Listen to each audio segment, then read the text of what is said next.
এশিয়ার মধ্যে ইরাক প্রায় 40 বছর পর বিশ্বকাপ কোয়ালিফাই করলো 2026-এ।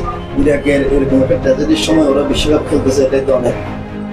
হ্যাঁ, বলিভিয়ার সাথে 2-1 গোলে পরাজিত করে ওরা ইরাক বিশ্বকাপের কোয়ালিফাই করে।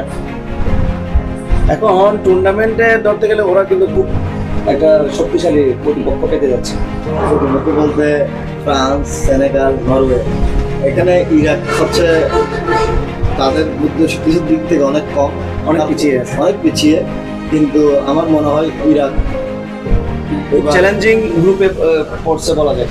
হ্যাঁ, চ্যালেঞ্জিং গ্রুপে পড়ছে। তারপরেও ইরাক যদি এই ফ্রান্সের সাথে ড্র করে ফেলে তাহলে এটা ফ্রান্সের জন্য অনেক বেশি ক্রিটিক্যাল হয়ে যাবে। কারণ এখানে ইরান যাদের সাথে ড্র করুক না কেন, সেনেগাল হোক, নরওয়ে হোক, ওদের সাথে যদি কোনো একটা ম্যাচ ড্র হয় তাহলে ওদেরকে মানে কি রাউন্ড অফ 32-এ উঠতে অনেক কষ্ট হবে।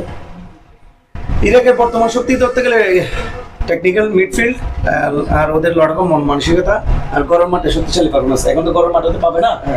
আর ইরাক মনে হয় যুক্তরাষ্ট্র বা মেক্সিকো এখানে ম্যাচটা পড়তে পারে। তো ম্যাচটা পড়লে তাদের এই অ্যাওয়ে কন্ডিশনে কিভাবে ওরা মানিয়ে নিতে পারে এটাও একটা ব্যাপার আছে। ইরাকের তো বিশেষ জটিলতা সমস্যা সমাধান করে এখন যখন বিশ্বকাপ খেলার জন্য ওদের মনোনয়ন স্থির করছে, আমার মনে হয় ওরা বিশ্বকাপ পারফরমেন্স যা হোক না কেন ওদের জন্য আমাদের শুভকামনাটা মুসলিম টিম হিসেবে ওদের জন্য অনেক শুভকামনা থাকে। হ্যাঁ, 40 বছর পর একটা টিম 1986 সালের পর মনে হয় এইবার 2026 খেলতেছে। আমাদের শুভকামনা রইল আমাদের ফুটবল খুঁটিনাটি পেজ থেকে। আমরা অবশ্যই ইরাকের ম্যাচটা অবশ্যই দেখবো। সেই পর্যন্ত আমরা অপেক্ষা করি। ধন্যবাদ।